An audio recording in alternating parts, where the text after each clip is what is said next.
Insane Mike here with another Attack of the Killer podcast Patreon video. I'm going to talk to you today about something kind of a controversial topic. I'm going to talk to you about bootlegging. Yeah, that's right, bootlegging. It's a very controversial topic today with the internet and being able to illegally download movies and stuff like that. Which I do think is wrong. It is stealing. Okay, I just want to clarify that. I'm not going to get on a soapbox about it. But there's many things to keep in mind with it as well, and you can argue both sides of the coin. Like a filmmaker, the fact that I'm a filmmaker as well. It's in the position that I'm in as a filmmaker. It's kind of a double-edged sword. It's like if people are illegally downloading my movies. For me, that's sadly one of the best avenues to get my movies seen by more people. On the flip side of that, I don't see any revenue from that. And it's not that I feel like true filmmaking artists are not necessarily in for it for the money, but you have to be able to sustain yourself and to sustain your art, no matter matter what type of art form it is, right? So. And plus, with this day and age of illegal downloading, it makes it even more difficult for filmmaking artists to be able to get the funding to make more movies, so to keep going on with their art. So it's a very controversial topic, and I'm not a fan of it myself. But I'm not going to sit here and preach about it because I'd be a hypocrite. Because back in my day, was what we call a bootlegger. Now, I want to bear in mind that we're talking back in the VHS days. We're talking back in the late 80s here, where I would do tape trading in the mail back and forth with other bootleggers. Now, the thing about doing it back in those days, I mean, that was, it's pre-internet, all that garbage, and you just couldn't find these films anywhere. We had video stores and everywhere, but they didn't carry all movies. And not only that, but there was a lot of movies that were just never released in the States, or that were edited down for release here in the United States. And so that was kind of the stuff that I was into, as I felt like I've seen everything that was on my local video store shelves. And as I dug deeper and deeper into things like gore or foreign films and whatnot, it was hard to find a lot of these films. And the only way to do it is to tape trade through the mail with dubbed copies of versions of the movies that were released in the United States, in one form or another. So, not that I say it's really justifiable, but it was all about just getting to see these films. And if that version of that film was out there to buy at that time, I would have done it.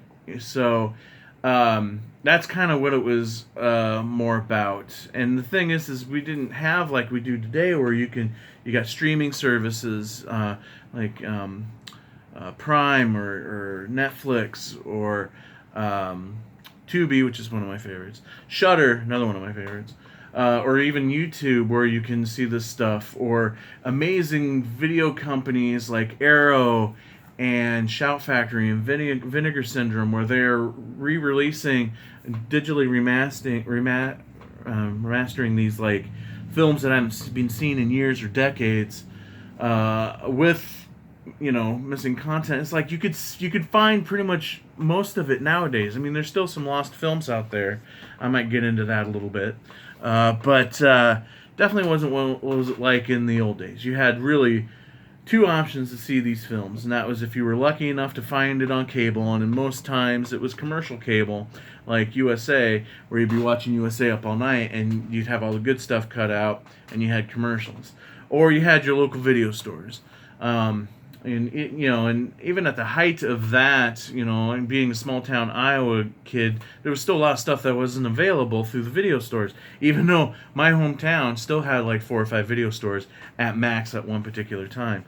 But digging through the vault of my basement and cleaning out my basement of years of just collected garbage, I found a box full of like my bootlegging materials, some classic tapes and whatnot. Now, not all of these are mine.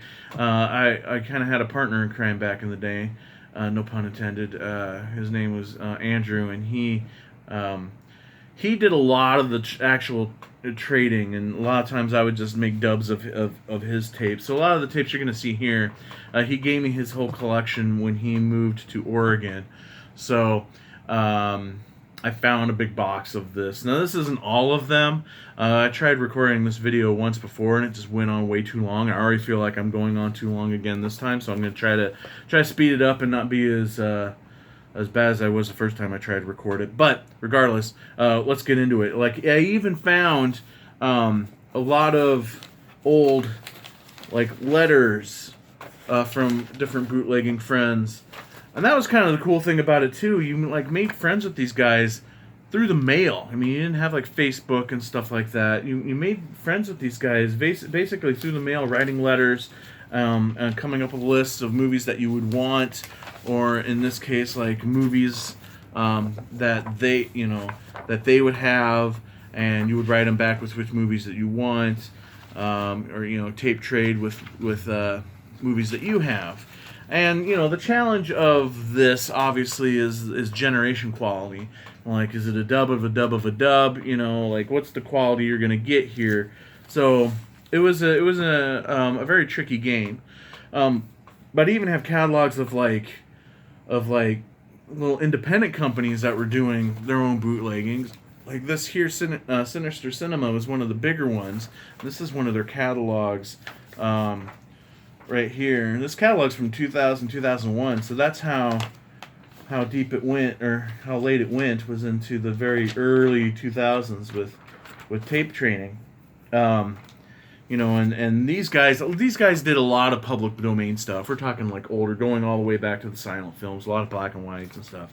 And they had just different categories in here and stuff. But they did have like some stuff in the 70s and 60s, 70s, and 80s as well. So, but majority of their stuff was public domain, so that's where they could get away with it. Then you got small independent labels as well that were producing and releasing their own films on VHS. But even they would like send if you ordered stuff through the mail.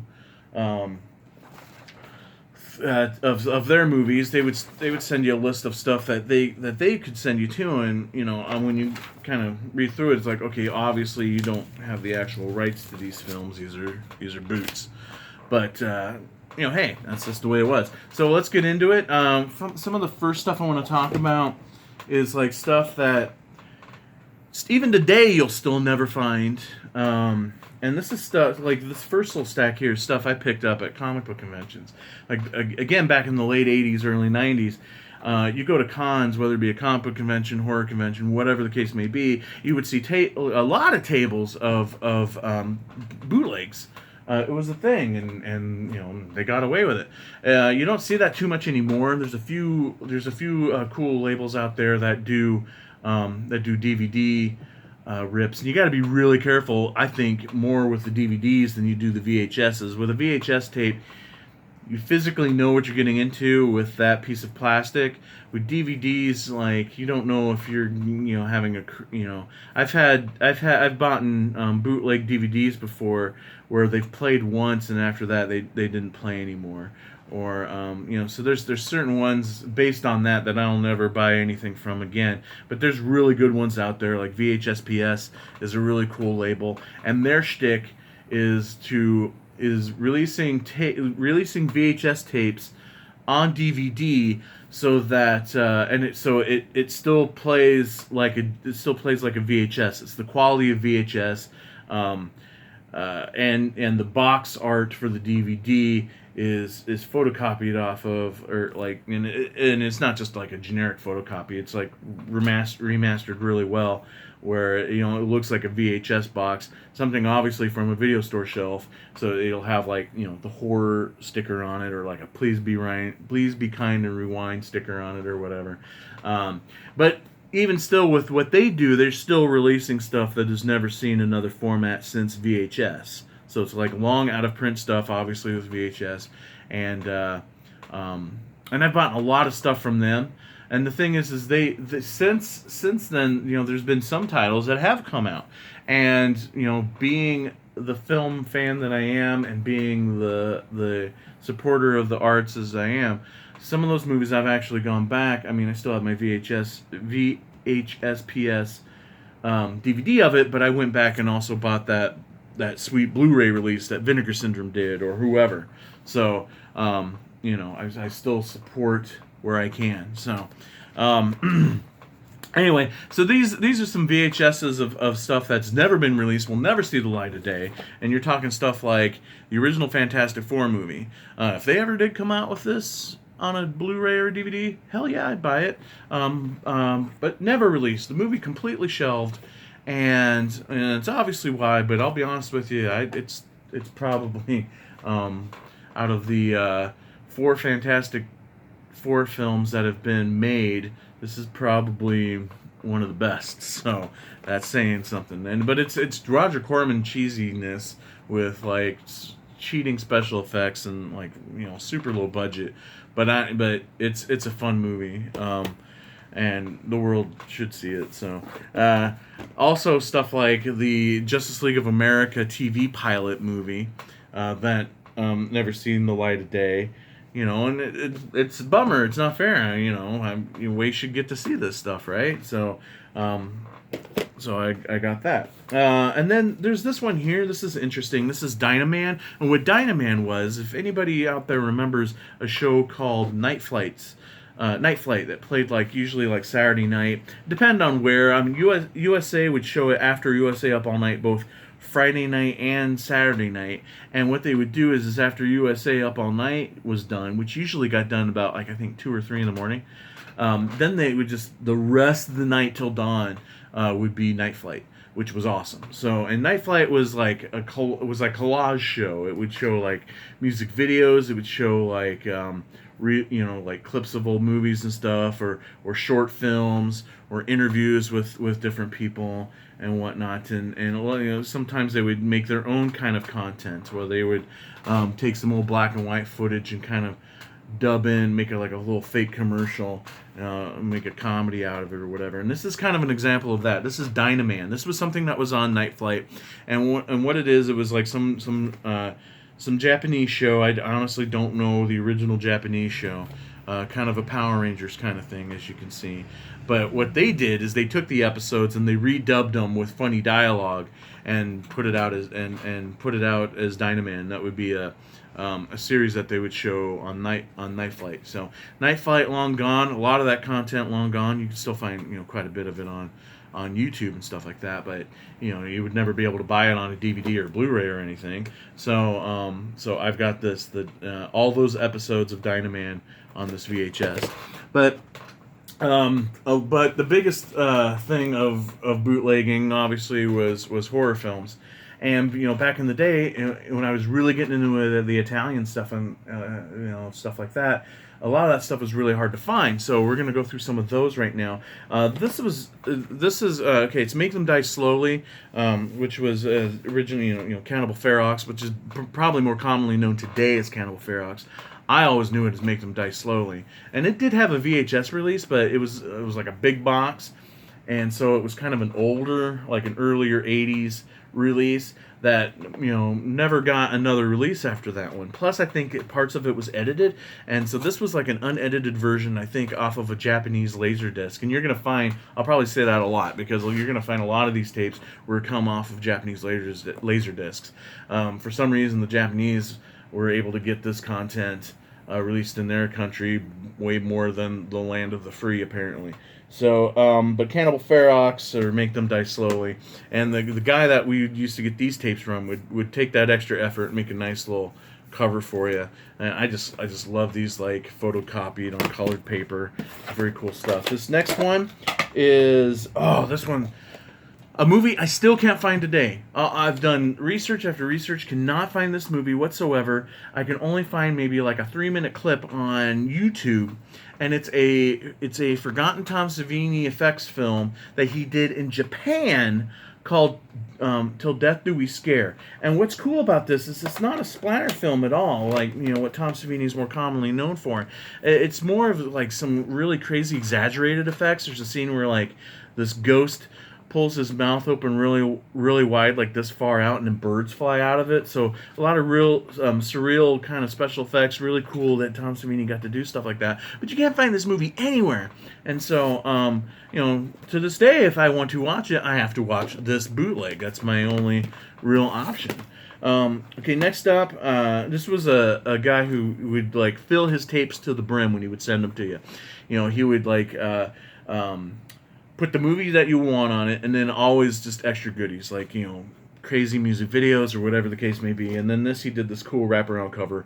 It had Necromantic on it and Cannibal Holocaust. First time I ever got to see Cannibal Holocaust, thanks to this bootleg. Could never find that movie anywhere. And then Necromantic, the same thing. Like Necromantic really did not have.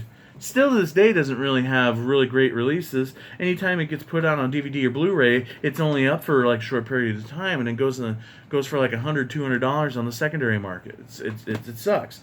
But the only real release of this film back in the VHS days was Film Threat had a short-lived video label, and they released it. But the only way you would ever find their stuff is if you would order from them directly.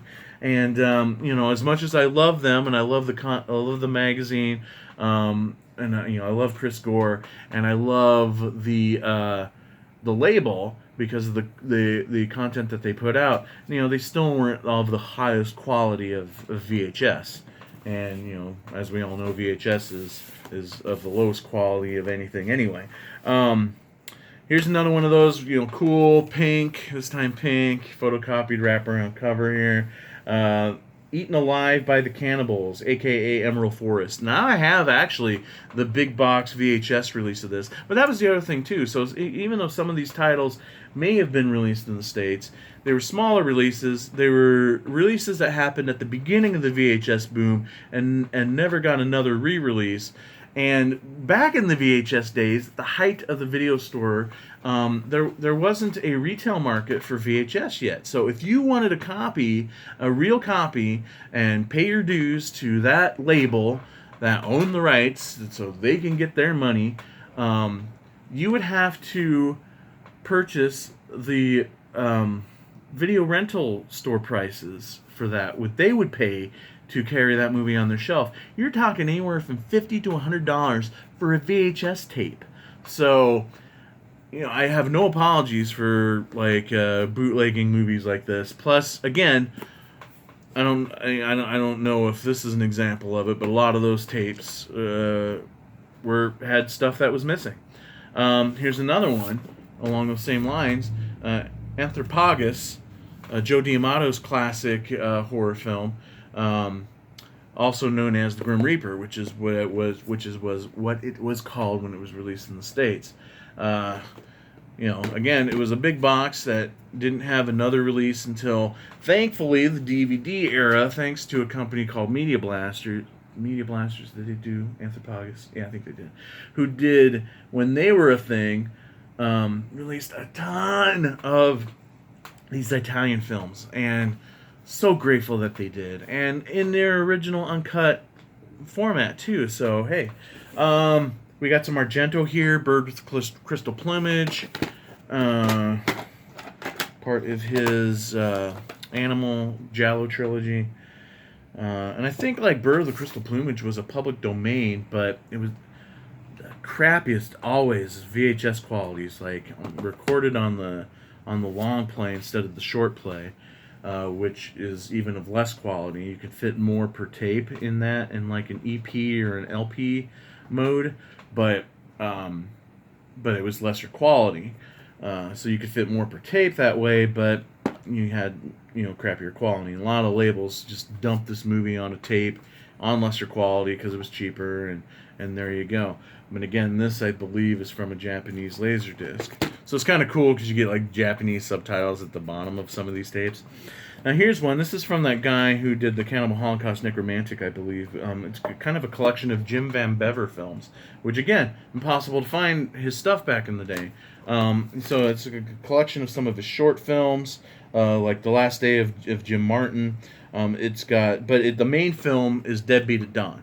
And I remember reading about Jim Van Bever thanks to Chaz Ballin in this Piece of Mind article in Gore Zone magazine back in the day, and always wanted to see his stuff, but you could never find it, because he did a great piece in Piece of Mind about Jim Van Bever, and was always trying to hunt down his stuff. So we managed to get a copy of Deadbeat at Dawn. The guy who sent this just gave us a collection of Jim Van Bever stuff. So it also has the short film Last Days of Jim Martin, but it also has clips from his film Charlie's Family, which that movie wasn't completed until like 10, 15 years later when Anchor Bay put it out on DVD. So the only time you ever got to see anything of Charles Family is bootlegs, because of this, of stuff like this. And it also had like it has like a music video for I can't even remember the music video now of this one that he directed for somebody. I think Skinny Puppy. And then also a trailer for a film that he was supposed to direct, written by Chaz Ballin, called Chunk Blower. And it was a cool little trailer. Looked like it was shot on video, but still cool looking, very bright colors and whatnot. But the film never happened, never existed.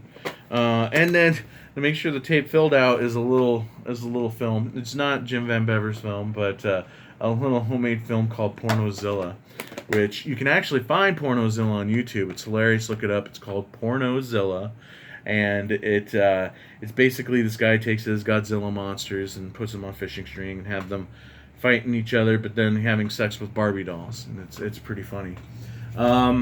Okay, he's kind of let's pick up the pace here a little bit. Here's a tape here. It's got 3 movies on it. Meet the Feebles, Tenebrae, Uncut, and Letterboxd. That was the thing too. You couldn't get these movies letterboxed back in the day. Even if they were like some studio was going to release movies like this in a nice quality VHS, I guarantee it still wouldn't be letterboxed. And so a lot of times the only way to get letterboxed is if you were buying Laserdisc or if you were bootlegging. And Meet the Feebles to this day is a movie that still hasn't had a decent freaking release. There's a label out there called Dead Alive that released it on VHS back in the day, but it was obviously a transfer straight from some 35mm print that had scratches through the print, and even in the middle of the film, you could see the cigarette burns every time it switches to reels. And at one time when it switches to reel, there was like frames missing to the point where there's like a line or two of dialogue cut from the movie, not for censorship reasons, just because it was a shitty 35mm print that was missing frames. And so then when that same company releases it on DVD, it's the same fucking print, a 35mm print with those missing frames. So this sadly is one of the best qualities of that film. Peter freaking Jackson and his like second movie he ever made can't find a decent copy of it anywhere. This here, another twofers is Inferno and In the Glass Cage. A couple cool films. So, and again, you're going to see a lot of Italian stuff in here. Again, this one here. So there was this really sweet documentary that was done back in the day about Dario Argento called World of Horror. And, it had a really good American release on video and whatnot. And it is on DVD now, too. I would highly recommend finding it. It's a great documentary. It was made around the documentary was being made around the time he was shooting Phenomena, so there's a lot of behind the scenes of Phenomena at the time during that. But they did a sequel to it, World of Horror, Dario Argento's World of Horror 2, which has not seen the light of day anywhere in the States since. So there you go. That's the only way of getting that. Going back to Necromantic, we have a boot of Necromantic 2. We've got the Beyond, the Beyond Uncut, because when it was released in the States, it was released under the title Seven Doors of Death, and it was cut to shit. It was probably one of the biggest crimes of any Italian edit in the States, was Seven Doors of Death. So if you ever find a tape that says Seven Doors of Death on it, kind of stay away from it. Always go for the Beyond. And it also has Trap Them and Kill Them on it. There you go. This one here, Jess Franco. I didn't realize I owned any Jess Franco. Jess Franco has always been a filmmaker that's kind of eluded me. Not that I've stayed away. It's just I just haven't ever gotten to it. And one day I plan on just marathoning some Jess Franco. I think I have a few Jess Franco DVDs now that I mention it. Grapes of Death That's just Franco, right? Grapes of Death, I have seen that, and I love that movie, so I need to see more of his stuff. But anyway, probably one of his most famous films, Virgin Among the Living Dead. So I didn't realize I had that one. Some early John Woo, like when John Woo was cool before he got ruined by the United States. Got a couple of them here. We've got Killer from 1989. Oh, this is my favorite John Woo movie of all time. Great movie. And Hard Boiled from 1992. Also a really, really good movie, but man, The Killer is my favorite. So, we get some Japanese stuff in here as well. Here's Dragons Forever. Let's see. Oh, let's hurry up here. Oh, some more Joe D'Amato Italian goodness here, but more of his like softcore porno stage. Top Model. And that's one there, so that's one you'll probably never find. Oh, movie. I do have it on DVD, but man, it's a disturbing movie. Man Behind the Sun. It was about like these this Japanese prison camp during World War II, and they would do all these experiments on people, and that's the majority of the film, just doing experiments on people, nasty stuff.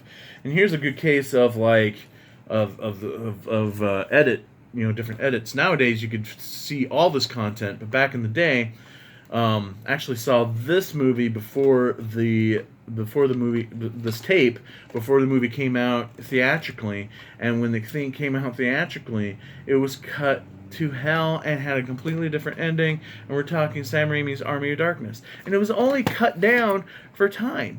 It wasn't a matter of like content, and actually there's continuity errors in the theatrical cut of that movie that really disturbed me when I saw it theatrically after seeing the bootleg over and over again. But nowadays, with Anchor Bay releasing during that time when they released a different copy of Army of Darkness every other week, you eventually could piece together all the stuff that you'd see in this, including the different darker ending, where he wakes up in the far future, and the world's been destroyed. Spoilers. Sorry. Okay, we have again here. This is a copy of Texas Chainsaw Massacre 2, the uncut version, 111-minute version. So again, and then this was a movie like in the 80s. The MPAA had a boner for attacking horror films.